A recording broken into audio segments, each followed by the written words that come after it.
Assalamualaikum warahmatullahi wabarakatuh. Perkenalkan, nama saya Sri Ayu Lestari, NIM 22070716065. Jadi di sini saya akan membahas terkait mata kuliah Psikologi Komunitas dengan materi yaitu pembangunan komunitas berkelanjutan. Oke, silakan simak slide berikutnya. Oke, di sini saya akan membahas terkait latar belakang pembangunan komunitas berkelanjutan, dan yang kedua yaitu pilar lingkungan, yang ketiga pilar ekonomi, dan yang terakhir ada pilar sosial. Oke, apa sih yang dimaksud dengan pembangunan komunitas berkelanjutan? Jadi, pembangunan komunitas berkelanjutan ini dikenal sebagai suatu proses di mana suatu komunitas bisa berusaha untuk memenuhi kebutuhannya tanpa mengorbankan kemampuan generasi yang akan mendatang. Untuk memenuhi kebutuhan mereka, hal ini lebih tentang bagaimana caranya supaya masyarakat bisa maju dengan cara yang ramah, baik melalui lingkungan, sosial, dan juga ekonomi. Jadi pembangunan komunitas berkelanjutan ini lebih sekedar pembangunan fisik, tapi juga mencakup aspek sosial dan lingkungan. Nah, tujuannya biar komunitas bisa tumbuh dan berkembang dengan baik tanpa merusak planetnya sendiri, seperti itu.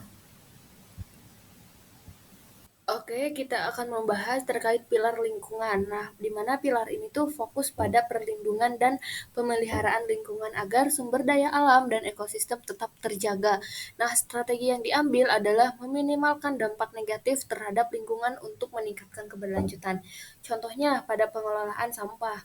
Nah, komunitas dapat menerapkan program daur ulang dan pengomposan untuk mengurangi sampah.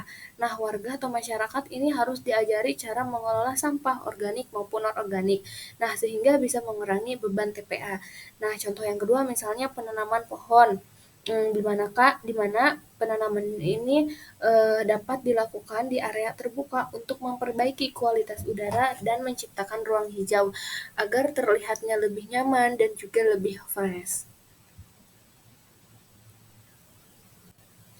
Nah, untuk pilar yang kedua yaitu ada pilar ekonomi, di mana pilar ini berfokus pada penciptaan peluang ekonomi yang berkaitan. Nah, hal ini mencakup pada pengembangan usaha lokal, penciptaan lapangan kerja, dan dukungan untuk bisnis kecil. Contohnya pada pasar lokal.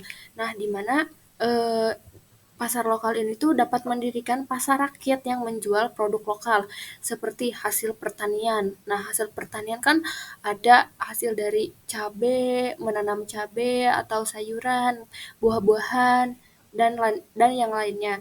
Nah, dan kerajinan tangan. Nah, kerajinan tangan kan banyak seperti membuat kipas dan banyak macamnya. Nah, hal ini tidak hanya mendukung ekonomi lokal, tetapi untuk memperkuat ikatan bersama. Nah, untuk contoh yang kedua, misalnya usaha bersama, di mana membangun koperasi anggota komunitas bisa menjalankan usaha bersama seperti pertanian organik atau pengolahan makanan, sehingga keuntungan bisa dibagi secara adil.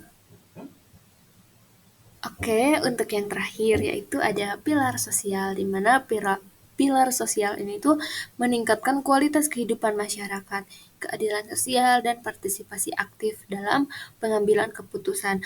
Nah, aspek ini tuh berusaha memastikan agar semua orang di komunitas itu dapat mendapatkan akses yang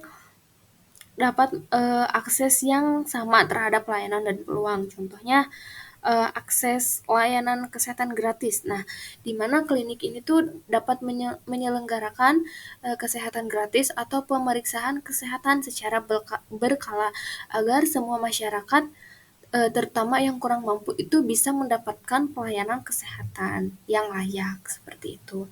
Nah, misalnya nih contoh yang kedua itu pelatihan keterampilan. Nah, komunitas itu dapat mengadakan program pelatihan keterampilan untuk memberikan akses ke pendidikan dan meningkatkan pemberdayaan masyarakat. Misalnya kelas keterampilan menjahit atau les menjahit, nah atau teknologi informasi seperti itu. Oke, jadi bisa dapat disimpulkan bahwa ketiga pilar ini tuh sangat penting banget untuk menciptakan pembangunan komunitas yang berkelanjutan. Nah, mereka saling mendukung. Jadi, ketika satu pilar berkembang, pilar lainnya juga bisa ikut berkembang. Dengan cara ini, komunitas dapat menjalani kehidupan yang lebih baik dan berkelanjutan. Seperti itu. Oke, cukup sekian dari saya. Mohon maaf apabila ada kesalahan, semoga bermanfaat materi yang telah disampaikan. Wassalamualaikum warahmatullahi wabarakatuh.